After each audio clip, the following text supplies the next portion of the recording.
أعوذ بالله السميع العليم من الشيطان اللعين الرجيم. الحمد لله الذي هدانا لهذا وما كنا لنهتدي لولا أن هدانا الله.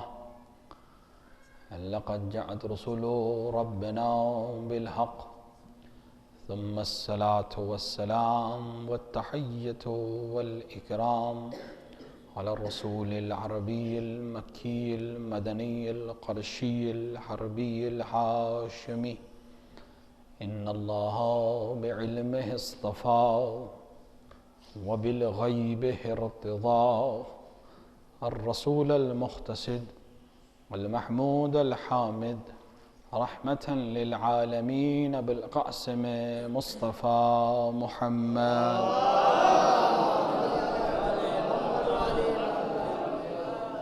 وعلى آله الطيبين الطاهرين المعصومين المنتخبين المظلومين، لا سيما ابن عمه غالب على كل غالب مولانا علي بن أبي طالب، ولعنة الله على أعدائهم أجمعين من يوم ظلمهم إلى لقاء يوم الدين وبعد يوم الدين. أما بعد، فقد قال الله سبحانه وتبارك وتعالى في كتابه المجيد وهو أصدق الصادقين وقوله الحق. بسم الله الرحمن الرحيم. قل لا أسألكم عليه أجرا إلا المودة في القربى. صلوات پر محمد وعلى.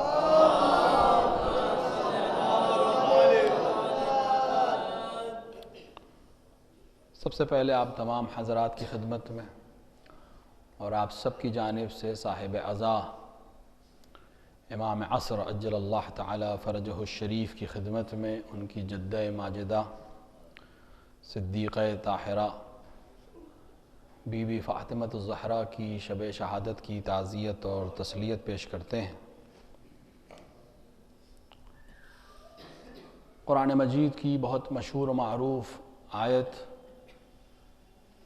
جس میں رسول اکرم کو یہ حکم دے رہا ہے خداوند عالم کہ آپ ان لوگوں سے کہہ دیجئے کہ مجھے اجر رسالت میں کچھ نہیں چاہیے سوائے اس کے کہ میری آل سے مودت کرنا یا مودت رکھنا۔ وہ گھرانہ جس نے انسان کو انسان بننا سکھایا، جس نے انسان کو انسانی اقدار سے آشنا کرایا، وہ ذات کہ جس نے بشر کو دوسروں کے ساتھ رہنے کی تمیز سکھائی، جس نے رشتوں کا پاس رکھنا سکھایا، جس نے اولاد کی تربیت کی سفارش کی، جس نے بزرگوں کے احترام کرنا سکھایا، جس نے چوپایوں جیسی زندگی گزارنے والے انسانوں کو انسانی بستی میں جینے کا سلیقہ سکھایا، اس کے دروازے پر مسلمان اجر رسالت کی آیت کی تفسیر اس طرح کرنے آئے کہ آگ اور لکڑی لے کر آئے۔ انسانی تاریخ میں اس سے بڑا سانحہ کیا ہوگا کہ جو محسن تھا اس کے دروازے پہ لوگ آگ اور لکڑی لے کر آ جائیں۔ آج پوری دنیا دہشت گردی سے پریشان ہے۔ دہشت گردی کی پہلی داستان در سیدہ کا جلنا ہے۔ شہزادی کی مجالس کے حوالے سے، شہزادی کی عظمت کے حوالے سے ماشاءاللہ اب تو بہت بیدار ہے مجمع۔ ماشاءاللہ اس شہر عزا، شہر لکھنؤ میں نہ جانے کتنی مجلسیں اس وقت ہو رہی ہیں، اور ہر سال ان کی تعداد بڑھ رہی اور انشاءاللہ بڑھتی رہے گی۔ بہت اہمیت ہے اس ذات کی جس سے منسوب ہیں یہ تاریخیں، اور بہت زیادہ اہمیت ہے اس ذات کی شہادت۔ لہذا بہت ضروری ہے، جیسا کہ مرجع علی قدر آیت اللہ علیہ سے صادق حسینی شیرازی نے بھی فرمایا، بہت ضروری ہے کہ ہم جتنا زیادہ ممکن ہو شعار فاطمی کو، عزائے فاطمی کو بڑھاتے چلے جائیں، جتنا ممکن ہو۔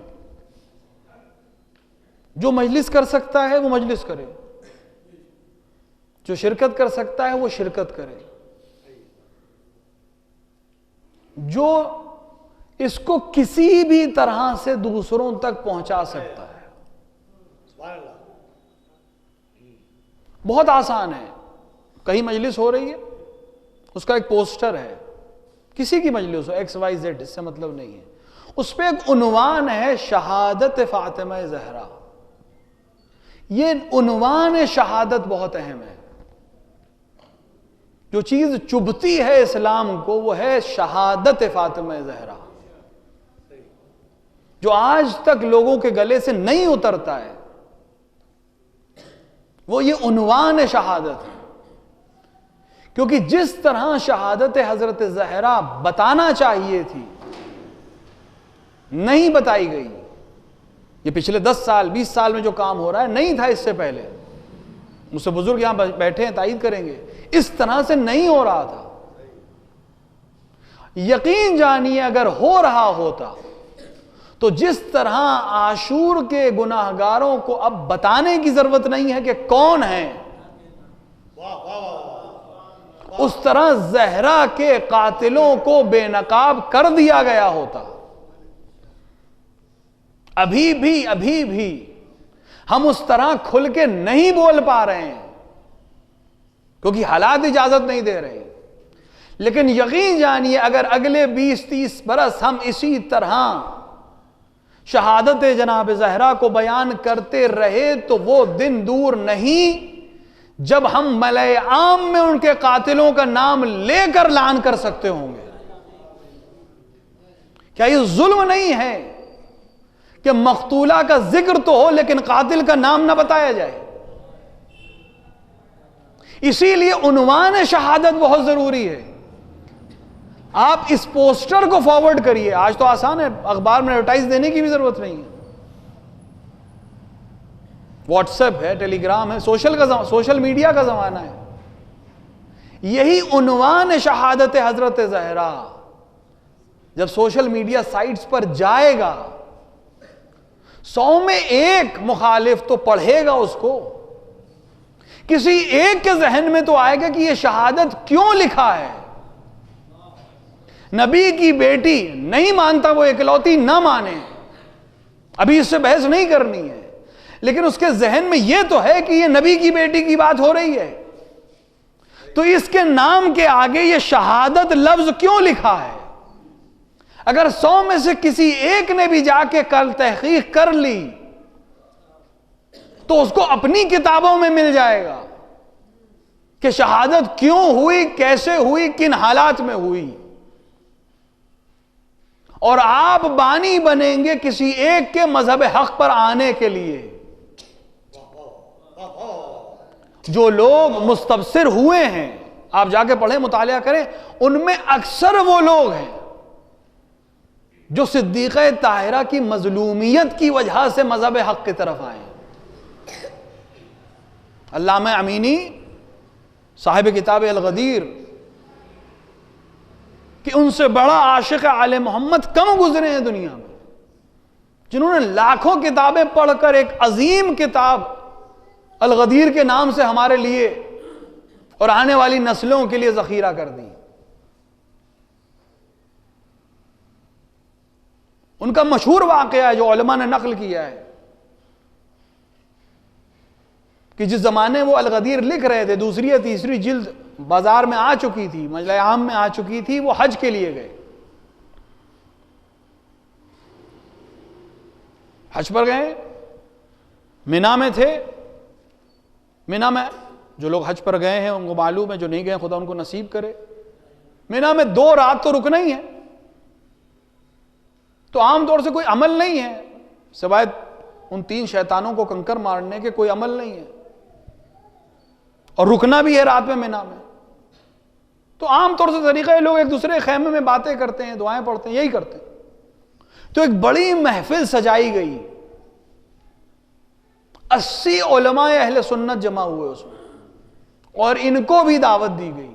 الغدیر کی دوسری یا تیسری جلد لکھنے کے بعد ہدف یہ تھا کہ ان کو بلائیں، اور ہم 80 ہیں، باتوں میں الجھا کر جو کچھ انہوں نے لکھا ہے اس کا جواب دے، نہیں کم سے کم ذلیل کر سکے۔ یہاں کون ان کو دفاع کر سکتا ہے؟ لیکن جو آل محمد کے در سے وابستہ ہوتا ہے وہ نہ گھبراتا ہے اور نہ پھنستا ہے۔ لہذا انہوں نے دعوت قبول کی، لیکن میں کہہ دیا ایک شرط ہے، حج میں جدال جائز نہیں ہے، لا جدال فی الحج۔ لہذا میں آؤں گا لیکن وہاں کوئی بحث نہیں ہوگی، کیونکہ ہم حج کرنے آئے ہیں اور حج میں جدال جائز نہیں ہے۔ انہوں نے کہا ٹھیک ہے آپ آئیے، صرف آ جائیے۔ آئے، کھانا ہوا، لوگوں کا ٹھیک ہے جدال کی اجازت آپ نے نہیں دی ہے، سوال جواب نہیں ہوں گے، لیکن بہرحال ہم سب جمع ہیں تو اس محفل کو نورانی بنا لیں۔ کچھ روایات، ہم سب محدث ہیں، کوئی نہ کوئی روایت کسی نہ کسی کو حدیث یاد ہے، ایک ایک حدیث سب پڑھیں۔ جو آل محمد کے در سے وابستہ ہوتا ہے وہ زیرک ہوتا ہے، وہ سمجھ گئے کہ آخر یہی ہوگا کہ گھوم پھر کے کوئی بات میرے مجھ تک آئے گی اور پھر وہی ہوگا جو جس جدال سے میں بچنا چاہتا ہوں۔ لہذا انہوں نے خود شروعات کی، کہ میں سب سے پہلے میں پڑھتا ہوں حدیث، لیکن حدیث میں پڑھوں گا، صاحبان حدیث اور صاحبان رجال آپ حضرات ہیں، حدیث بھی پہچانتے ہیں، رجال شناس بھی ہیں، سند آپ بیان کریں گے، حدیث میں پڑھوں گا۔ کہا بسم اللہ، ہم تو چاہتے ہی ہے کہ شروع ہو بات۔ کہا ٹھیک ہے حدیث میں پڑھ رہا ہوں کہ رسول اکرم صلی اللہ علیہ وآلہ وسلم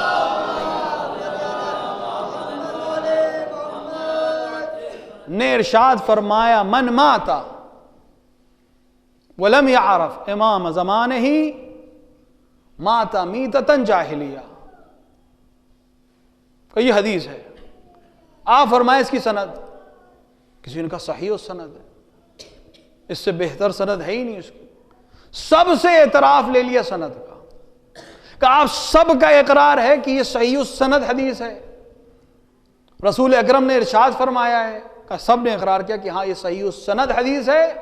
رسول اکرم نے یہ حدیث ارشاد فرمائی کہ جو انسان اس حال میں اس دنیا سے جائے کہ وہ اپنے وقت کے امام کو نہ پہچانتا ہو، وہ جہالت کی موت مرا۔ کہ اب میں ایک سوال کرنا چاہتا ہوں، اجازت ہے؟ کیونکہ میں نے خود منع کیا تھا سوال کرنے سے، اب اگر آپ کی اجازت ہے تو میں سوال کروں؟ وہ مجبور تھے، کہا سوال کریے۔ کہ میرا سوال یہ ہے کہ فاطمہ جب دنیا سے گئیں تو ان کا امام کون تھا؟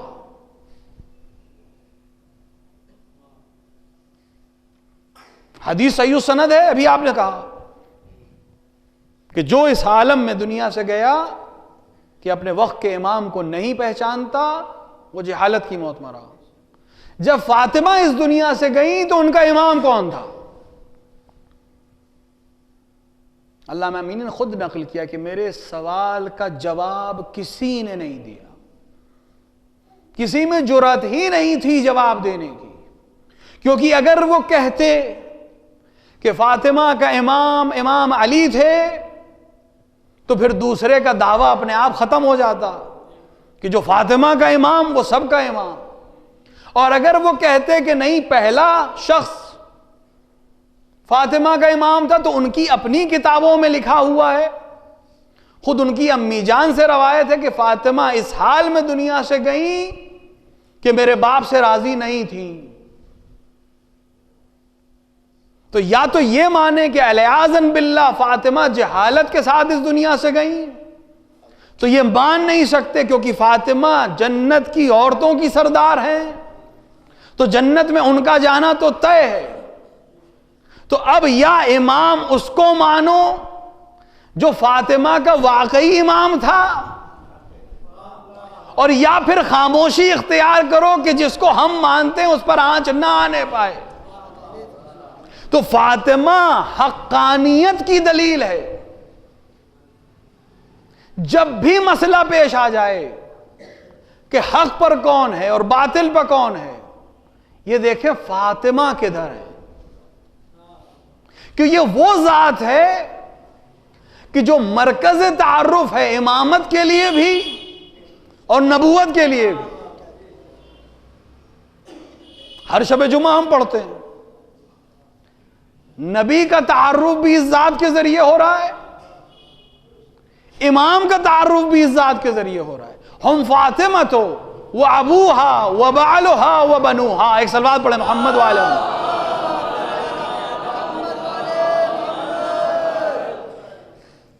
فاطمہ کے باپ ہیں، فاطمہ کے شوہر ہیں، فاطمہ کے بیٹے ہیں. وہ نبی جو اولین مخلوق ہے، جس کی وجہ سے کون و مکان ہے، اس کا تعارف اس ذات سے ہوتا ہے. کتنی عظمت ہے. تو عنوان شہادت فاطمہ بہت اہم ہے، جو کہ جیسے ہی کوئی متوجہ ہوگا کہ شہید ہوئی تو کم سے کم ایک بار تو اس کے ذہن میں آئے گا کہ کیوں شہید ہوئی اور کس نے شہید کیا. اگر 100 میں سے کوئی ایک بھی چلا گیا تو قرآن کہہ رہا ہے کہ جس نے ایک کو نجات دی اس نے پوری بشریت کو نجات دی. اگر ایک فاطمہ کی وجہ سے حق کی طرف آیا تو ایک پوری نسل حق کی طرف آئی اور آپ اس کا سبب بنیں گے. اسی لیے عنوان شہادت حضرت زہرا اور عنوان شہادت حضرت رسول خدا کہ آج بھی اپنے مجمع میں شہادت رسول اکثر علماء بھی استعمال نہیں کرتے، نہ جانے کیوں، جبکہ مسلم ہے کہ رسول شہید ہوئے ہیں. رسول زہر کے ذریعے شہید ہوئے ہیں. حتیٰ وہ لوگ جو رہیں شہید نہیں لکھتے وہ بھی مانتے ہیں کہ وہ خیبر کا زہر تھا. ہم نہیں جھگڑا کر رہے اس بات پہ، لیکن کم سے کم شہید تو لکھو. شہادت کا لفظ ہٹا کر کس کو بچایا جا رہا ہے؟ اگر خیبر کے زہر سے رسول شہید ہوئے تھے تو آپ کو شہید لکھنے میں مضائقہ کیوں ہو رہا ہے؟ آپ لکھیے شہید اور اس کے بعد لکھیے کہ خیبر کے زہر سے ہوئے. لیکن آپ اعتراف تو کرتے ہیں کہ خیبر کا زہر تھا، لیکن پھر لفظ شہید سے پرہیز بھی کرتے ہیں. کہیں ایسا تو نہیں ہے کہ اس لفظ شہید سے پرہیز اس زہر دینے والے کو بچانے کے لیے ہو رہا ہے جس نے مدینے میں زہر دیا تھا؟ جس طرح فاطمہ کو شہادت بتانے کے نتیجے میں ان لوگوں پہ حرف آئے گا کہ جن کے دور میں یہ کام ہوا. یہ عنوان بہت اہم ہے اور شہادت فاطمہ سے بہت ربط ہے شہادت نبی کا، کیونکہ تاریخ شہادت 75 دن بعد یا 95 دن بعد یا 40 دن بعد ہے. حملہ تو رسول کی شہادت کے چوتھے یا 5ویں دن ہے، کہ جسے محاورے میں کہہ سکتے ہیں کہ ابھی رسول کا کفن بھی میلا نہیں ہوا ہوگا. رسول 28 صفر کو اس دنیا سے گئے اور 2 ربیع الاول کو خانہ زہرا پہ حملہ ہوا ہے. 28 کو اس دنیا سے گئے، 3 دن تک رسول دفن نہیں ہوئے، تیسرے دن رسول دفن ہوئے، کیونکہ مسلمان نہ جانے کس کام میں مصروف تھے. یہ تاریخ ہے. بہت ضروری ہے کہ ہمارے یہ بچے جانیں اس تاریخ کو. ہم اتحاد مسلمین کے خلاف نہیں ہیں، مسلمانوں میں اتحاد ہونا چاہیے. اس وقت کے جو حالات ہیں تو بالکل ہونا چاہیے، لیکن اتحاد کا یہ مطلب نہیں ہے کہ ہم تاریخ کو بھلا دیں. اتحاد کا یہ مطلب نہیں ہے کہ ہم تاریخ کو مٹا دیں. اتحاد کا یہ مطلب نہیں ہے کہ ہم تاریخ کو بدل دیں. اپنے بچوں کو تاریخ بھی بتائیے اور اتحاد اور اخلاق کے ساتھ رہنے کی ترغیب بھی دیجیے. آپ تاریخ نہیں بدل دیں گے اتحاد کے لیے. جو ہوا ہے تاریخ میں وہ بتانا پڑے گا. 3 دن مسلمانوں کے پاس فرصت نہیں تھی کہ رسول کی دفن میں شریک ہوں، اور نہیں شریک ہوئے. ان کا اعتراف ہے کہ نہیں شریک ہوئے. جو بعد میں خلیفہ بنے رسول کے وہ نہیں تھے رسول کے جنازے میں. تاریخ ہے اہل بیت کے جنازوں کی تاریخ بھی عجیب ہے. رسول کا جنازہ 3 دن تک رکھا رہا. شہزادی کا جنازہ شب کی تاریخی میں اٹھا. علی کے جنازے میں 17 آدمی. حسن کے جنازے پہ تیر چلائے گئے. حسین کے ساتھ کیا ہوا؟ ایک مظلوم تاریخ ہے. رسول کی شہادت کے 3رے دن فاطمہ کے دروازے پہ مسلمان کھڑے ہیں. فاطمہ کا دروازہ کہاں ہے؟ مسجد کے اندر ہے. آج بھی اس کے آثار موجود ہیں. خدا غارت کرے اس حکومت کو اور مسلمان جا کر دیکھ سکے خانہ رسول کو اور خانہ بطول کو. جس دروازے پہ کم سے کم مدت جو سب نے ایکسپٹ کی وہ 6 مہینہ ہے. 6 مہینے تک جس دروازے پہ رسول اکرم آ کر کھڑے ہوتے تھے اور کہتے تھے السلام علیکم یا اہل بیت النبوہ، سلام ہو تم پر اے نبوت کے گھرانے والوں. کتنا لطیف جملہ ہے. رسول اہل بیت نبی نہیں کہہ رہے تھے. نبی کے گھر والوں کو سلام نہیں کر رہے تھے، نبوت کے گھر والوں کو سلام کر رہے تھے. کیونکہ نبی کے گھر والے بہت ہو سکتے ہیں، لیکن نبوت ایک سند کا نام ہے، ایک منصب کا نام ہے. اس کا گھرانہ الگ ہوگا. اور اس کے بعد آئے تطہیر کی تلاوت کرتے تھے وہیں کھڑے ہو گئے. یہ مسجد کے اندر کرتے تھے رسول، ہر دن کرتے تھے. کم سے کم 6 مہینہ. 6 مہینے تک جس رسول نے جس دروازے پر مسلسل یہ عمل کیا ہو کہ رسول پیغام دینا چاہ رہے تھے کہ اس دروازے کی اہمیت کیا ہے. یہاں اگر آنا تو سلامتی کی دعا کے ساتھ آنا. یہاں اگر آنا تو دست ادب جوڑ کر آنا. یہاں اگر آنا تو یہ خیال رہے کہ یہ آئے تطہیر کے نازل ہونے کی جگہ ہے. وہاں مسلمان رسول کی شہادت کے 3رے دن آ رہے ہیں اور آگ اور لکڑی جمع کر رہے ہیں. اور جب کہنے والے نے کہا کہ گھر میں فاطمہ ہیں تو اس نے کہا فَإِن ہوا کریں. اس جملے کے بعد گھر جلانے کی ضرورت ہی نہیں تھی. کسی کو جسمانی اذیت دینا اگرچہ سخت ہے لیکن روحانی اذیت اس سے کہیں زیادہ ہوتی ہے. جب فاطمہ کے کان میں یہ جملہ گیا ہوگا وَإِن ہوا کریں، یعنی میری کوئی بساط نہیں ہے.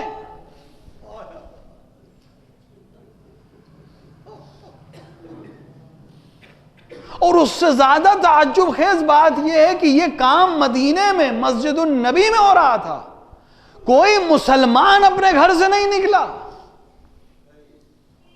کہ تم نبی کے گھر کا دروازہ جلا رہے ہو.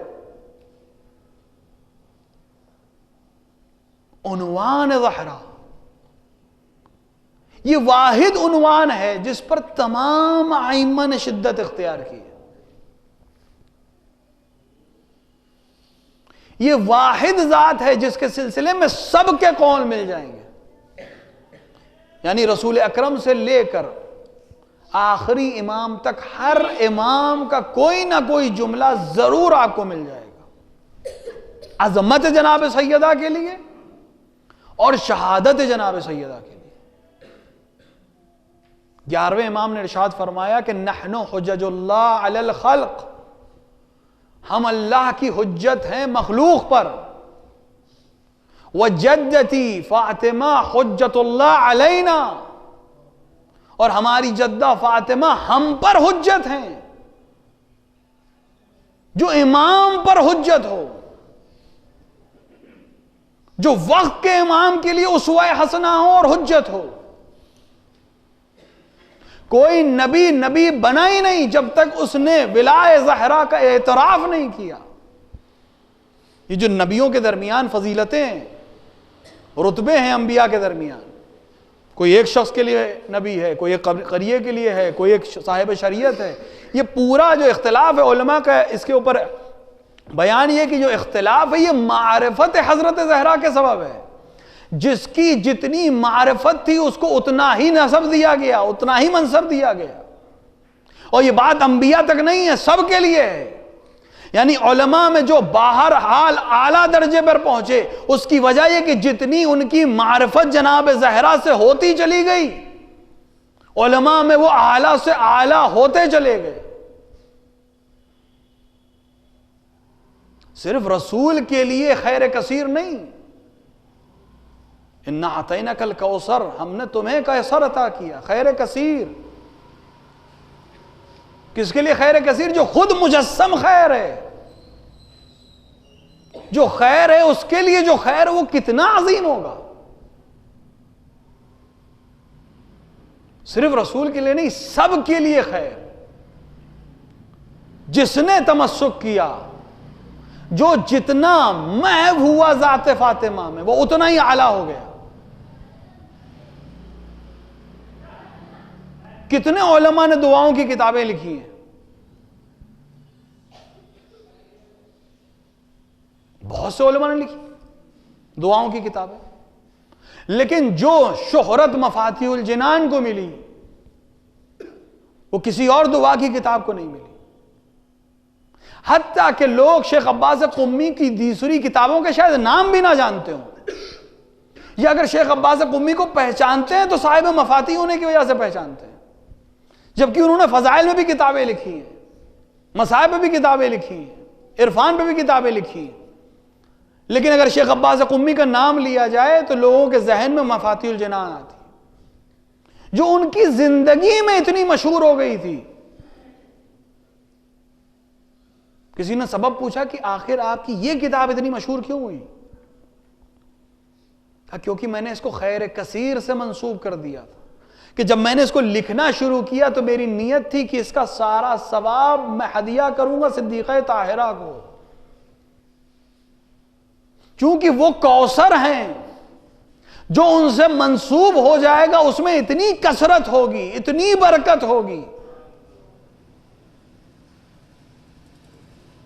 وہ رسول جسے ابتر کہا جا رہا تھا، آج اس کی نسل دنیا کے ہر کونے میں بتا رہی ہے کہ ایسا کوثر و خیر کثیر عطا کیا گیا تھا کہ نسلیں ختم ہو گئیں، یہ نسل قیامت تک باقی رہے گی۔ اس وجہ کا نام ہے زہرا۔ جس کو کہیں مسئلہ پیش آئے، اگر وہ گرہ کشائی چاہتا ہے تو زہرا۔ دنیا کا مشکل کشا کون ہے؟ امیر المومنین۔ امیر المومنین کی مشکل کشا کون ہے؟ صدیقہ طاہرہ۔ اسی لیے علماء نے کہا کہ جب تمہیں خاص مسئلہ پیش آئے تو شہزادی کو وسیلہ بناؤ۔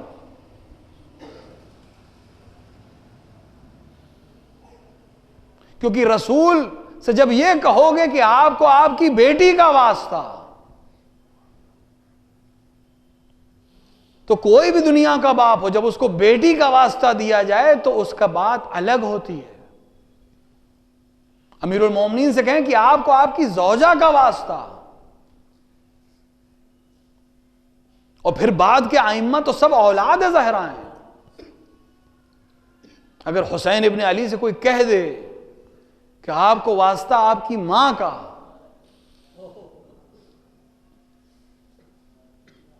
صدیقہ طاہرہ کا واسطہ، ائمہ کی تاریخ میں ملتا ہے۔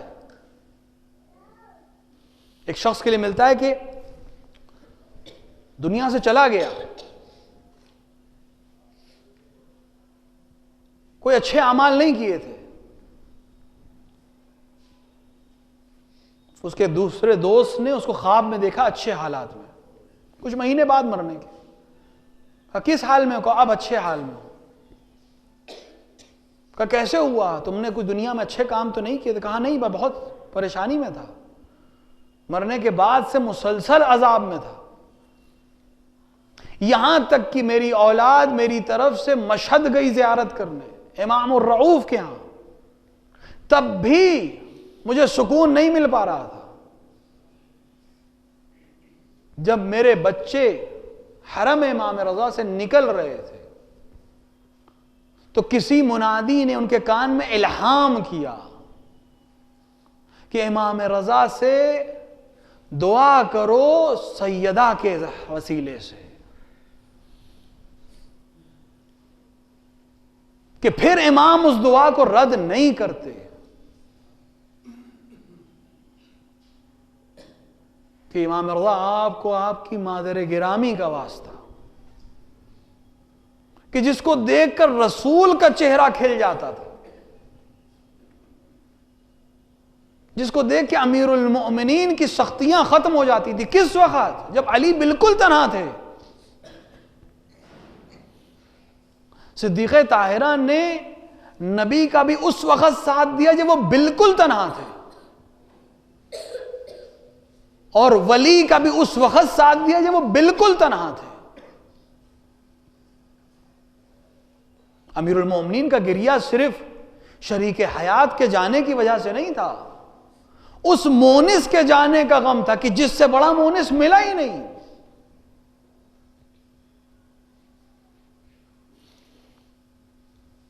امیر المومنین کا یہ جملہ کہ یا زہرا اب میری کوئی رات سکون سے نہیں گزرے گی،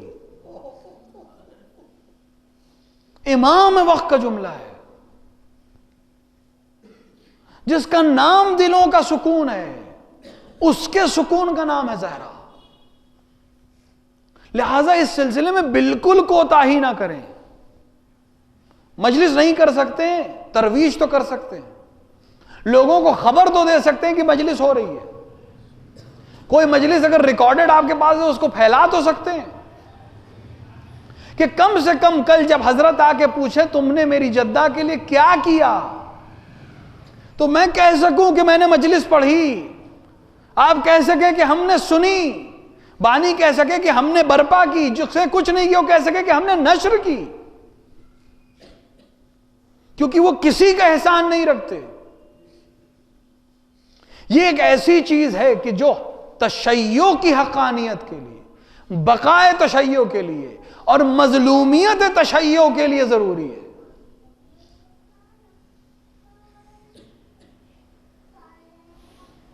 وہ ذات جو سکون تھی علی کے لیے، جو سکون تھی نبی کے لیے. نبی کہتے تھے جب مجھے جنت کی بو سونگنی ہوتی تھی میں زہرا کی خوشبو کو سونگتا تھا. کبھی ہاتھ کو چومتے تھے، کبھی بال کو سونگتے تھے، کبھی پیشانی کو چومتے تھے کہ تمہارے پاس سے اسی میوے کی مہک آتی ہے جو جنت میں میں نے معراج پہ کھایا تھا. رسول خود نور ہیں. نور کو جس نور کی ضرورت پڑ جائے وہ کتنا اعلیٰ نور ہوگا.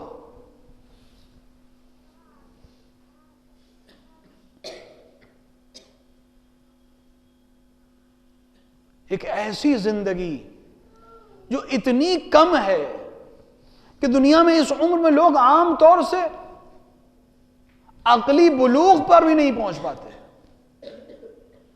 چہ بسا کہ وہ کردار 18 برس میں دنیا کے لیے ایک مثال بن گیا، جس کے لیے امام کہہ رہے ہیں کہ میرے لیے اسوہ حسنہ ہے. ایک 18 سال کی خاتون کا کردار اس امام کے لیے اسوہ حسنہ ہے جس کی عمر سب سے طولانی ہے، کیونکہ کردار ہے ولایت کے دفاع کا. میں نے شاید پہلے بھی عرض کیا تھا کہ اتنی زیادہ اہمیت تھی اس مسئلے کی کہ صدیقہ طاہرہ جیسی ذات گھر سے نکل آئی. اقدام کے ذریعے سمجھ میں آتا چاہیے کہ مسئلہ کتنا اہم ہے.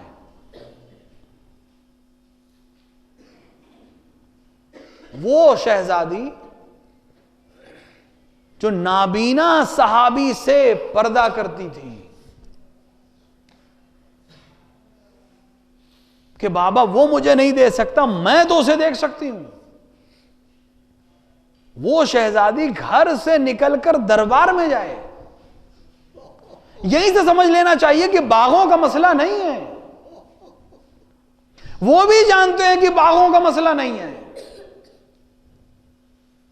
باغ تو عنوان ہے. یہ حکومت لینے آئی ہیں، یہ ولایت لینے آئی ہیں. اگر آج باغ دے دیا تو کل حکومت بھی دینی پڑے گی.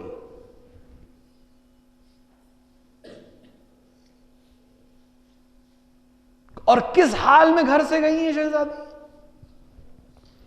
خطبہ فدق دینے شہزادی کس حال میں گئی ہے؟ بازو ٹوٹا ہوا ہے، انگلیاں زخمی ہیں،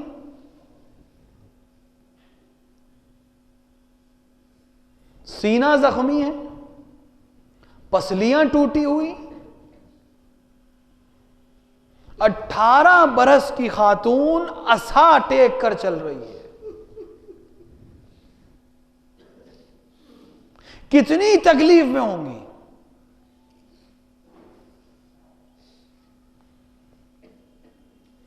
اور علماء نے بیان کیا اس چیز کو کہ شہزادی نے یہ پورا خطبہ کھڑے ہو کر دیا ہے.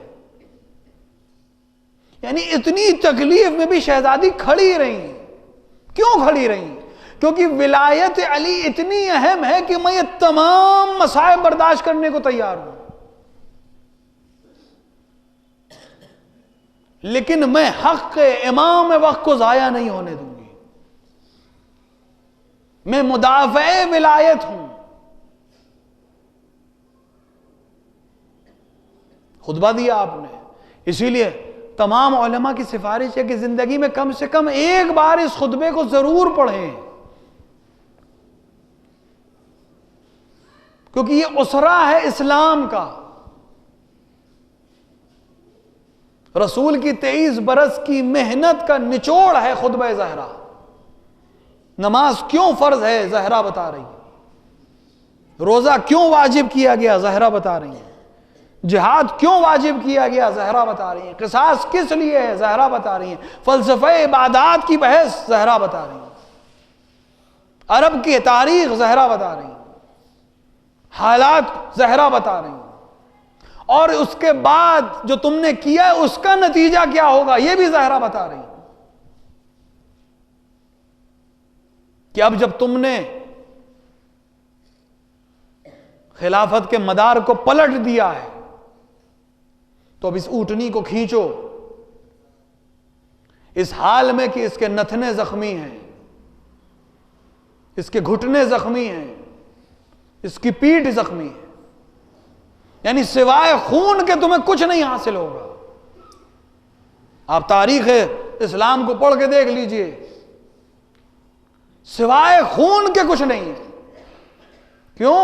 کیونکہ علی کا حق ضبط کیا گیا. اور زہرا خبر دے نہیں کہ اب تم نے جو کیا ہے اس کا نتیجہ یہ ہے کہ سوائے خون کے کچھ نہیں ملے گا. جو دنیا میں باعزت ترین ہونے چاہیے تھے وہ ذلیل ترین ہیں. پوری دنیا میں جن کو خدا نے سب سے اعلیٰ کیا تھا آج دنیا میں پست ترین سمجھے جاتے ہیں. کیونکہ علی کو چھوڑا.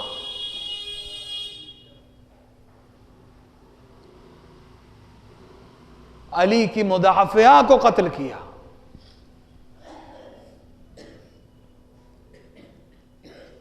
شب شہادت صدیقہ طاہرہ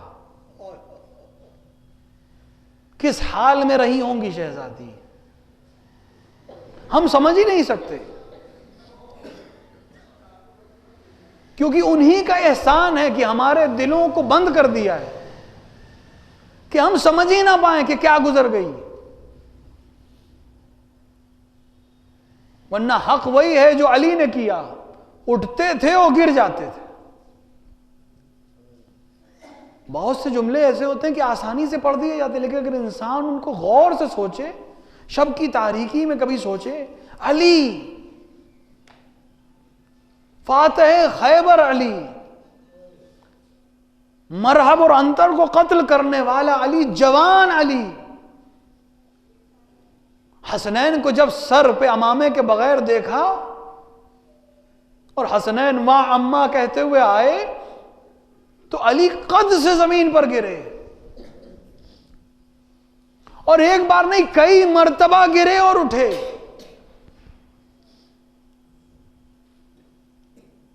خود امیر المومنین کی روایت ہے کہ آپ نے فرمایا کہ جب میں پہنچا بالین پر تو زہرا نے چادر اوڑھی ہوئی تھی، میں نے چادر ہٹائی، زہرا دیکھا، زہرا اس دنیا سے جا چکی، اور ایک نوشتہ اپنے بغل میں رکھ کے گئی ہیں، یعنی یہ اس وصیت سے الگ تھی، یہ وصیت جو پہلے کر چکی تھی۔ وصیت نامہ آپ کے ذہن میں ہے، لیکن اس میں ایک عجیب چیز ہے جو ہم سے اور آپ سے ہے۔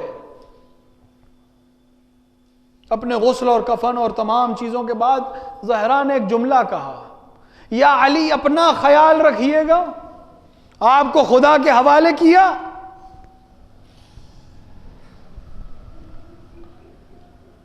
اور قیامت تک میری اولاد کو میرا سلام کہیے گا۔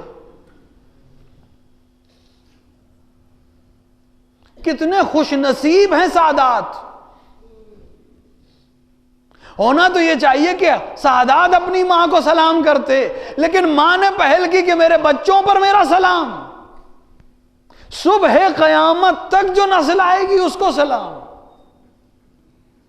یہ سلام کیوں کیا؟ اس لیے کہ کم سے کم ایک بار تو اولاد جواب سلام دینے آئے گی، اور جب جواب کا سلام کا جواب دینے آئے گی تو کس کے پاس جائے؟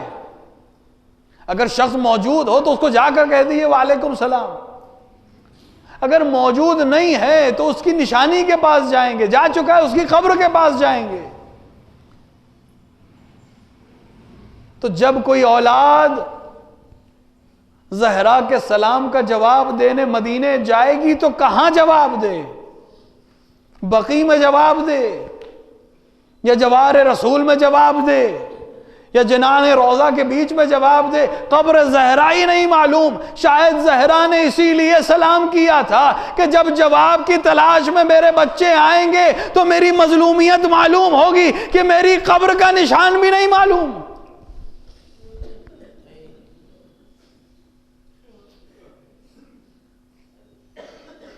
شب شہادت ہے، 95 دن رسول کی شہادت کے بعد زہرا اس دنیا سے گئیں، اور اگر 5ویں دن کے حملے کو ہم تسلیم کر لیں تو 90 دن زہرا اس حال میں جی کہ سانس کا آنا بھی اذیت تھا اور سانس کا جانا بھی اذیت تھا۔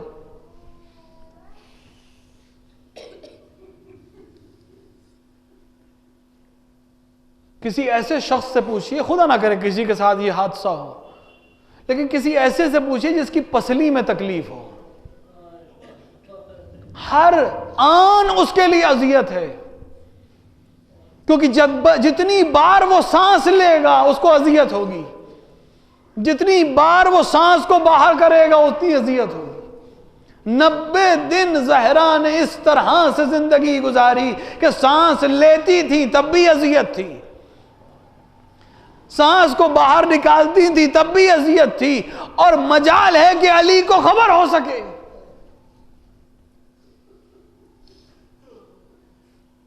سلمان سے روایت ہے کہ شب کی تاریکی تھی، کسی نے دق الباب کیا، میں نے جا کے دروازہ کھولا، دیکھا ننھے شہزادے کھڑے ہیں، بابا نے آپ کو یاد کیا ہے۔ اس شب کی تاریکی میں در سیدہ پر پہنچا، در علی پر پہنچا، علی غسل کی تیاری میں ہیں، اے سلمان کسی کو خبر نہ ہونے پائے، شہزادی کا حکم ہے کہ جنہوں نے مجھے اذیت کی ہے وہ میرے جنازے میں شریک نہ ہوں۔ اور علی نے ایک اعلان کیا ہے کہ سب کو اعلان ہے کہ کوئی بلند آواز سے گریہ نہیں کرے گا، کسی طرح بھی دشمن متوجہ نہ ہو کہ ہم کیا کر رہے ہیں۔ ہاں علی، خود سلمان سے روایت ہے کہ علی غسل دے رہے تھے، میں پانی لانے میں مدد کر رہا تھا کہ اسی اثنا میں ایک بار علی چیخ مار کر روئے، اور تو نہ ہوئی کہ میں علی سے پوچھوں۔ کچھ دن جب گزر گئے تو میں نے علی سے پوچھا، اے شجاع ترین فرد علی، اے فاتح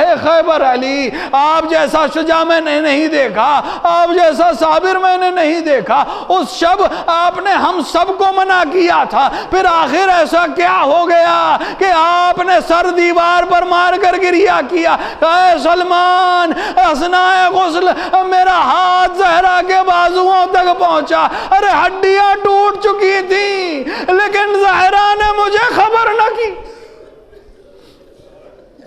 اجرکم اللہ، خدا ان آوازوں پہ رحمت نازل کرے۔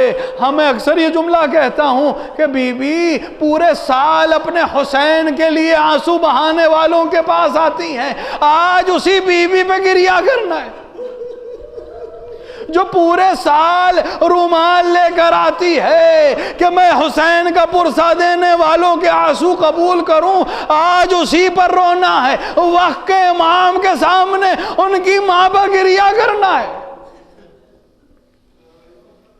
آپ ذرا تصور کریں کہ جب ہمارے پڑھنے میں اور ہمارے سامنے واقعات نہیں ہیں، صرف جو بیان ہوا ہے وہ میں بیان کر رہا ہوں، آپ سن رہے ہیں، لیکن کتنا کرب ہے جب ہم اتنے کرب میں ہیں تو وہ امام جس کے سامنے یہ منظر بار بار آتا ہوگا کہ جب در اور دیوار کے درمیان تھی تو ایک بار پکارا یا مہدی۔ کتنی عجیب بات ہے، زہرا نے علی کو نہیں پکارا، زہرا نے مہدی کو پکارا۔ ہر بار مہدی کہتے ہوں گے اے جدہ میں موجود ہوں، لیکن شرمندہ مدد کے لیے نہیں آ سکا۔ امام کے سامنے ہر دن وہ منظر آتا ہوگا جب ایک بار شہزادی نے کہا تھا یا مہدی ادرکنی۔